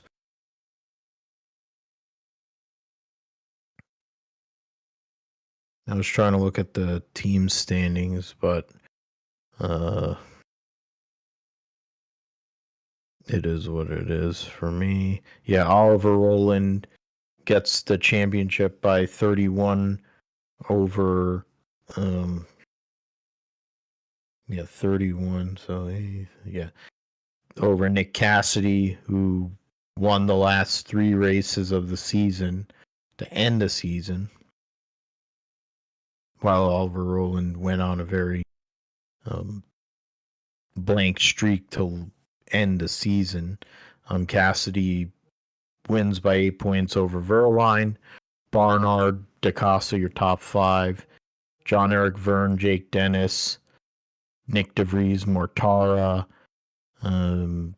Gunther and Tictum tied for 10th and 11th. Buemi in 12th. Among some of the teams and drivers there. The team championship tag Porsche gets the championship constructors or teams over Jaguar, and then Nissan, then Mahindra and DS Penske. Porsche gets the championship in constructors by 33 over Jaguar, who was then 8 points out of Nissan, and Stellantis, Mahindra, Lola. Okay, so go and reduce those, and go to World Superbikes.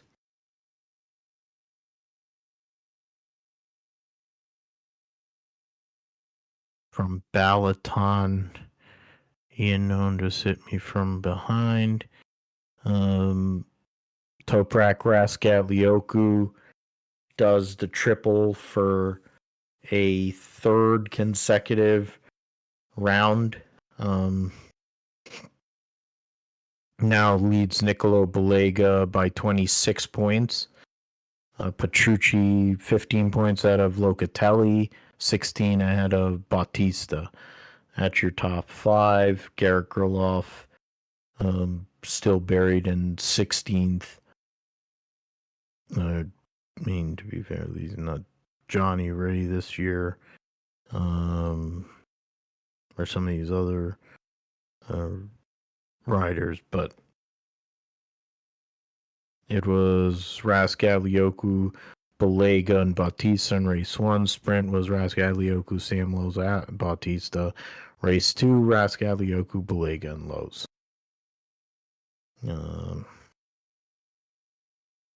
Go from there to Rally Finland. WRC.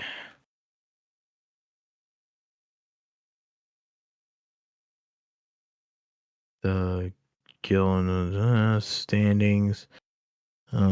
Championship standings. Currently in the World Rally Championship. Tanek a point ahead of Alfred Evans. Sebastian Ogier, who doesn't race every year, third. 3 points out of his teammate, Callie Rovanpera. Defending series champion Thierry Neuville is in fifth. Oliver Solberg, who won the last race, is eighth. And then last thing is Long Beach Road America for IMSA. Trying to find IMSA's website.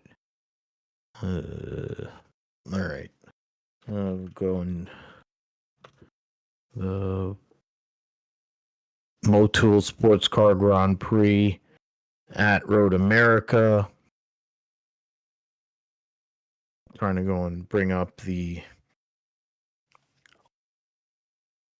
details there.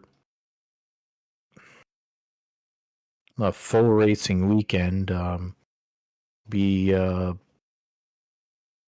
You're gonna have Michelin Pile Challenge, Lamborghini Super Trofeo, Porsche Carrera Cup, and then the Mustang Challenge. Go to the usual suspects. Prototype, 11 of them. Then you have 14 in LMP2,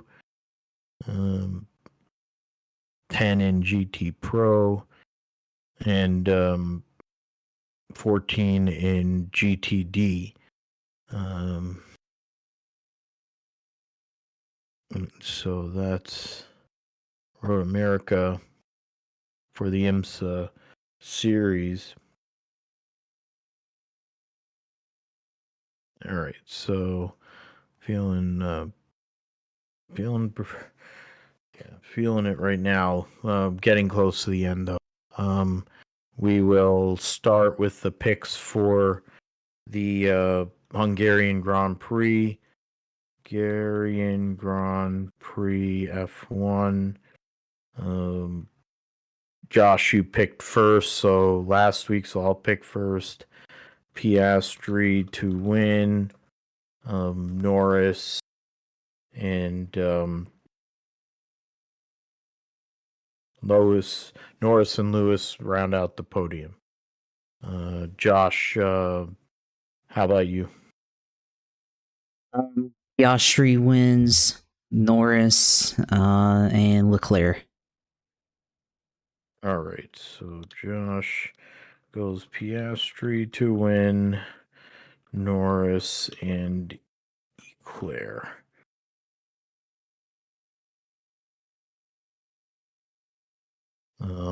Then we will go to Xfinity. Is the Hy-Vee Perks 250 at Iowa.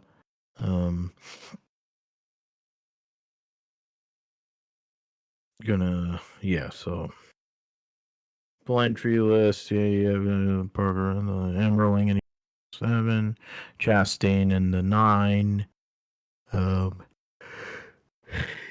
Corey James driving the 17, Justin Bonsignor in the 19. Bald Spot Dylan in 21. Trying to see who else playing. Tyler Tomasi. Who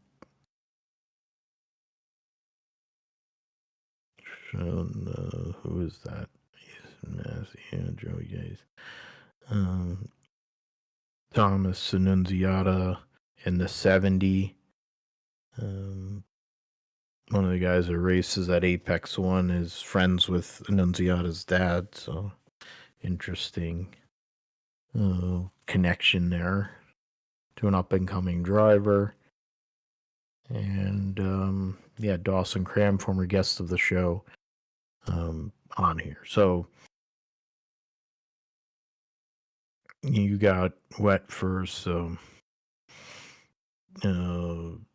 whatever. Josh, you can go and pick first here. For me, I'm gonna say that Justin Allgaier comes back from last week's result in Indy, goes in here and wins at Iowa here, and then wild card. Pull that up. Wild card. Let's say that. Yeah, I'll say that William Sawalish, bad season. He can be a wild card. Seems like he's started to get better results here the last few races here. So I'll go with him.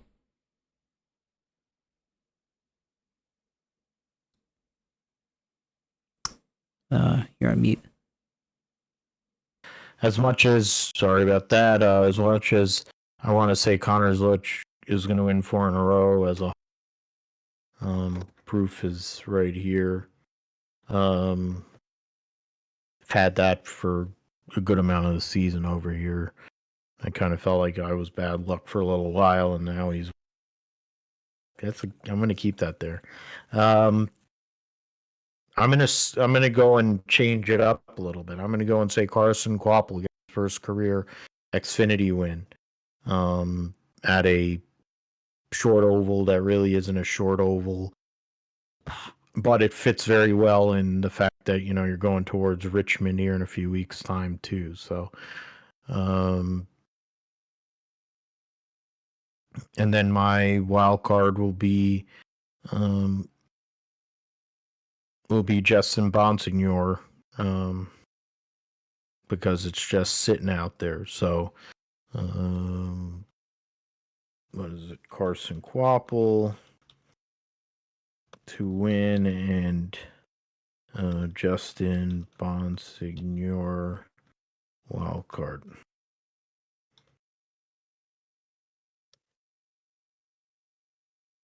The Cup at Iowa Speedway.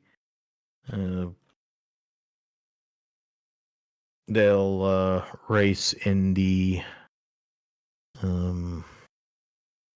Iowa Corn 350. So they foobarred the sponsors that used to be a part of the IndyCar series. So might explain part of why IndyCar is not probably done there.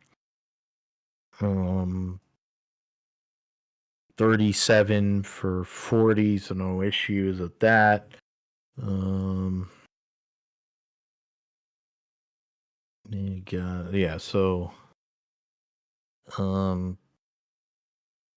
Let's see. So I get first pick here, and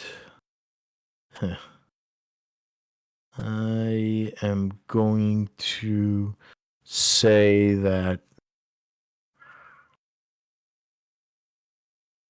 it's all true.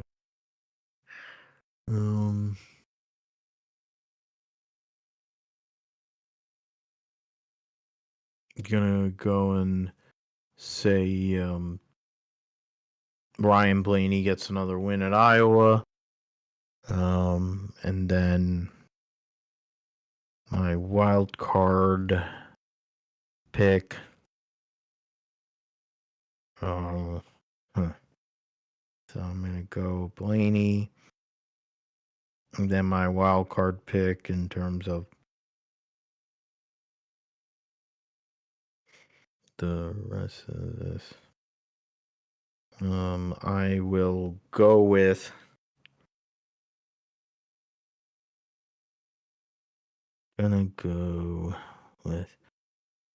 need to check the points actually.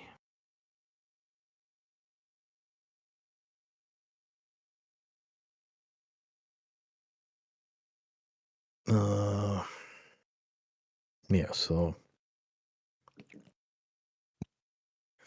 36, so yeah, 18, so I'll go and pick I'll pick Josh Berry. Why not? So going full Penske here. Ryan Blaney, Lynn, and Josh Berry. Wild card. Josh, you get the last call on this, and then you can lead into the sim segment. Yeah, for me, I will go with, I'll just go with the other Penske car in Joey Logano to win here somehow he'll get a win here at Iowa this weekend. And then my wild card, I'll stay forward and I'm gonna go with Mr. Brad Keselowski here. It's been running good lately, so I'll go with Brad BK there, Special K there. So yeah, we'll see how that goes. And then sim segment, which we talked about offline. Talked about the Brickyard 400 on iRacing, which I ran. So we recorded last Thursday, and then I was like, well, you know what? It's because they had a fixed session, setup session there. It was loading up at like 9 p.m. and I was like, oh, you know what? Why not? Let's just try it and go for it. And it was probably in retrospect not a very good idea, but I did it anyways. And the reason why I say that is because I ended up not setting up in time for that. I had a moment to do it, but I just really waited until the last minute and then didn't even bother to qualify, even though I had literally just talked about how qualifying would be important, and started, rear of the field, didn't start or missed the grid time, so I had to start from the pits, but then caution came out on like lap 2, so that saved me there. But then I think I forgot what I did. I think there was another incident where I ran and took hit somebody in the back and took damage, and then had to go in for repair and took a pit road penalty for that. Fell lap down. And then later on, as I was lap down, having had repairs, went and my internet connection was bad because I was running on my VPN and getting a lot of ping, so I was blinking a lot. So I was like, oh, I need to disconnect from my VPN. So under caution, I disconnected, and then everything disappeared. And I was like, oh, okay, I guess I lost my connection. I have to restart iRacing. So quit the game, jump back in, wait the minute and a half. And I think at this point I was like either 2 or 3 laps down, and I'm like, yeah, what? At that point I was like, why should I even keep going? But I did, and ton of cautions happened. Got my laps back via Lucky Dog and all that. So I think I fell like 2 laps down. So yeah, fell 2 laps down, and luckily no one else fell a lap down ahead of me. So was able to get back on the lead lap and hang around. By that point, I think top 20 were still on the lead lap, so really just about survived about the first half of the race there, and then from there kind of hung around top 10-ish throughout, and was able to come around for 7th there, so not a bad result there, but probably could have been a lot smoother there, but if I did some things better there. But what was the other thing? But really, my main takeaway from that one was how salty people were to each other, because there was a lot of salt in that race. Like, this guy got mad at somebody for how he spun out, not because he like got wrecked or anything, but he didn't like how some other guy spun out in the race, because I think got loose like in the short chute and kind of came back up across the track, and I don't know if he held his brake or not, but he, I guess, didn't like that. He came back in onto the racing line, and then it was like, got on the mic, like, "Oh, I'm gonna protest the way you crashed there." And I'm like, dude, like, why are you complaining? And then throughout the event would be like, "Oh, I'm gonna protest." And then later on, this same guy like also had an accident where he had a little bit of his own where he lost control and just couldn't hold on to it. And then everybody's like, "Oh, we're gonna protest that." So it was just a lot of back and forth. I should have streamed it, but I was like, man, why are people like this? Like, just be quiet and run your race and everything. And it was a lot of back and forth there and everything. And then this one guy complaining throughout, and other guys just being mad at each other. Trying to think, was it on Sunday? It might have been on Sunday, or it may have been yesterday on Thursday night. But one guy, I was like right behind another guy, and he wasn't happy with how he got raced earlier by this guy, and then in turn 3 he just cleaned him out. And I was right behind that, and I was like, man, just an intentional wreck there. And then that guy, I don't know, I think one of them ended up quitting or whatever, but man, just, yeah, people were extra salty there on Thursday night for some reason. And Sunday night or Sunday morning, ran the race 10 a.m. There before the real Brickyard 400. Again, started mid-pack, didn't qualify, but had a good setup there for this. I found one online to use, had a good setup there, so wasn't too worried, but just got through the field and slowly made way up into top 10 there. So hung around the top 10, got up all the way up to third, I think by like lap 100. And at that point you're kind of planning out your pit stops, and I was intending to pit like with around like 30 to go, 32 to go, or something like that. And cautions worked out, then I was able to pit on lap 128. But what really opened the door there was like the two fastest cars that were in the race. We were ended up being on the same pit cycle, and they were ahead of me, but then some guy blocked one of those two guys, and then they got all taken out in a crash, and that opened the door for me to potentially win the race. And then final pit stop comes around.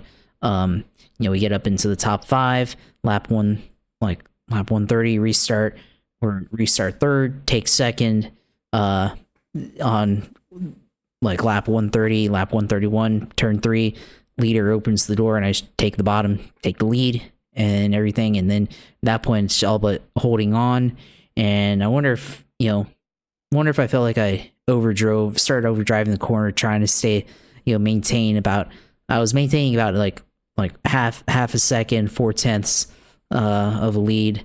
And there's a few times got down to a 1/10, so it was getting close. And I wonder if I was starting to drive deeper into the corner to try to stay ahead, but probably should have backed it up to try to maintain and everything. But I was still having good lap times and all that, so still ahead. But lap 146, going into turn 1, coming off of turn 1 into the short chute, start to get a little bobble.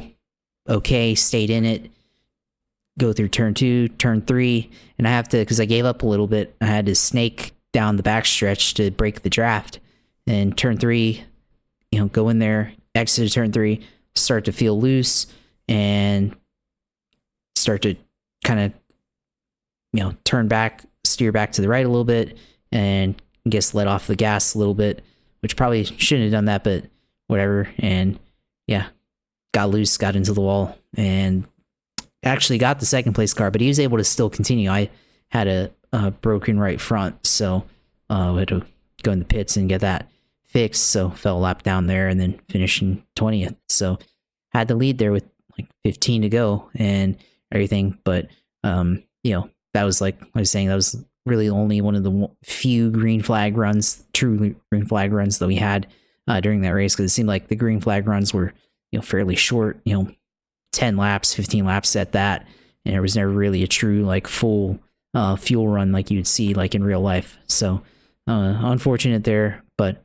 it is what it is. But had a shot to win there in NASCAR on the Brickyard at Indianapolis. So can't ask for anything more than that. So we'll see. Hopefully, next time be able to pull through with that. So ended up finishing 20th there. Although, I mean, there was 2 more cautions to end the race. Had a caution within, 10 to go or around 10 to go, and then green, white, checkered. And then actually the leader that had passed me ended up getting taken out going to turn 1 on the final lap there. And then I guess the guy that was in third ended up coming through with the win there. So, it could have worked out better, but, the restarts at the end also could have played in hand, as those cautions would have happened probably anyways there. So it is what it is, but always love the opportunity to compete on iRacing, but also to do it at Indianapolis, that the 500 and Brickyard 400 there. So it is what it is. So we'll go from there. That's it for me. I mean, I guess we should talk about what Cup is in Xfinity at Iowa this week.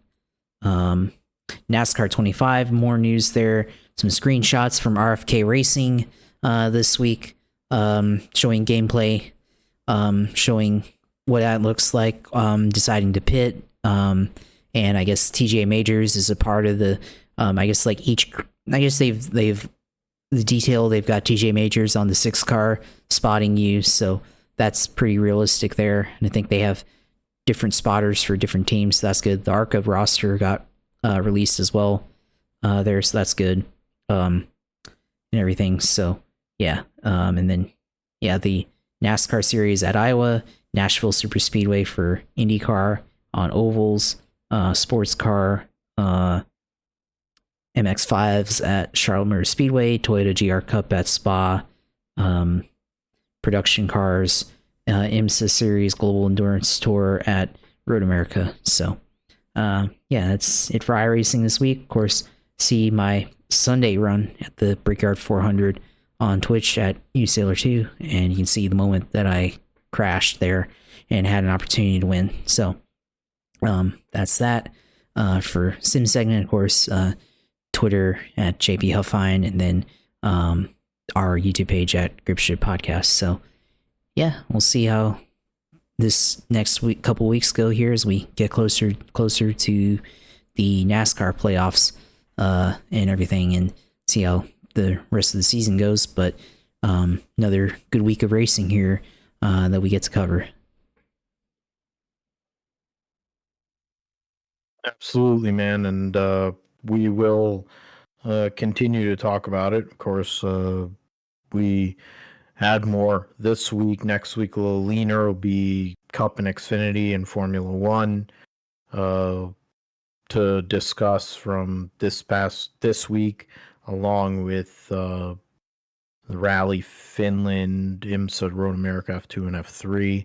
NFL training camp has started, so talk a little football given the time.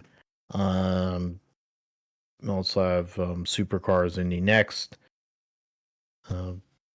But you can find us, on Gripship Podcast, GSP 1428 on YouTube, PGM or PG Matthew 28 on Twitter, Instagram, Blue Sky PGM GSP 28. You can find the Gripship Podcast at philipgmatthew.com and on our host site, podbean.com. So for Josh, I'm Phil. We'll see you next week on the Grip Strip Podcast for episode 277.